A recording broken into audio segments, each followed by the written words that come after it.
As it turned out, this was not the year of the first female president. It was, though, the year that women said MeToo and resist. The biggest single event occurred the day after President Trump's inauguration, when well over 1 million women and their male supporters rallied in cities around the world, including Washington, New York, Chicago and Los Angeles. "We can whimper, we can whine, or we can fight back," Sen. Elizabeth Warren told marchers in Boston. I'm here to fight back." People fly into the air as a vehicle is driven into a group of protesters demonstrating against a white nationalist rally in Charlottesville, VA, on August 12. Ryan M. Kelly Associated Press. By their own telling, white supremacists were emboldened by the election of President Trump, who was slow to renounce them and embraced some of their social media memes during the campaign. That all came to a head on August 12, when neo-Nazis and other assorted white supremacists rallied in Charlottesville, VA, chanting, "Blood and soil," and "White Lives Matter." Violence led to the death of a woman run over by a driver later identified as a white supremacist from Ohio. 2 state troopers patrolling the area also died when their helicopter crashed. An independent review of the events conducted by former U.S. AD Timothy Heafy concluded that the city of Charlottesville had failed to protect public safety and the protesters' right to express themselves. It was an event that inspired Americans to stop in their tracks and gaze at the total solar eclipse. Moving along a 2,600-mile, 14-state swath starting in Oregon and ending in South Carolina, the eclipse seemed to bring out everyone's awestruck inner poet, or curious amateur scientist. Even in cities where the eclipse was only partial and the sky barely darkened, office workers clustered on street corners, using protective spectacles to look at the obscured solar disk. And for those who fell in love with the darkest moment of the celestial event, when they had the rare chance to glimpse the sun's fiery corona, it's not too early to plan for the next one in the U.S., in 2024. Just a few weeks after Americans marveled at the solar eclipse, scientists marked a bittersweet farewell to Cassini, the NASA spacecraft that spent 13 years exploring Saturn.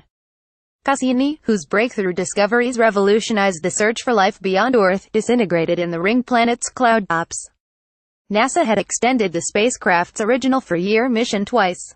And even in the final seconds before it burned up like a shooting star, it gallantly sent back new data from deeper in Saturn's atmosphere than it had ever been before.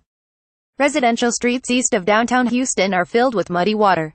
Marcus Yam. Los Angeles Times. Delivery trucks are surrounded by floodwater in Lumberton, Texas, in the aftermath of Hurricane Harvey. Marcus Yam. Los Angeles Times. It was a hurricane season like no other. Hurricane Harvey slammed into the Gulf Coast of Texas on August 25, drove north and camped over Houston for days, bringing a deluge that flooded tens of thousands of homes. Statewide, more than 50 people died. Less than 2 weeks later, Hurricane Irma rampaged through the Caribbean before hitting Florida, causing widespread damage but far fewer deaths than feared. The Roberto Clemente Coliseum in San Juan, Puerto Rico, has become a shelter for more than 500 storm evacuees. Carolyn Cole. Los Angeles Times. Sonia Viruet, 61, who lives in La Perla, takes stock of the damage to her home and her neighborhood. Carolyn Cole. Los Angeles Times. Then came Hurricane Maria, which made a direct hit on Puerto Rico, leaving most of the island without power or potable water, but with plenty of rage over what was perceived as inadequate help from the Trump administration. More than 2 months after Maria tore through the island, much of the U.S. territory remained crippled. A man helps a woman at the Las Vegas festival. He got her up and they walked away together. David Becker. Getty Images. People flee from gunfire at the Route 91 Harvest Country Festival. David Becker. Getty Images. On the ground, it was a party. Thousands of people were spread out across a fairground, enjoying a country performance as part of the Route 91 Harvest Festival. High above them, a man with high-powered assault weapons was aimed from a window of the Mandalay Bay Hotel. Then he opened fire. 58 people would die and more than 500 would be injured in the worst mass shooting in U.S. history. The shooter apparently took his own life. His motive remains a mystery. The stock of gun manufacturers rose after the shooting. Las Vegas shooting victims' portraits of the fallen, bicycles and debris remain after a motorist drove onto a Manhattan bike path and struck several people, killing 8.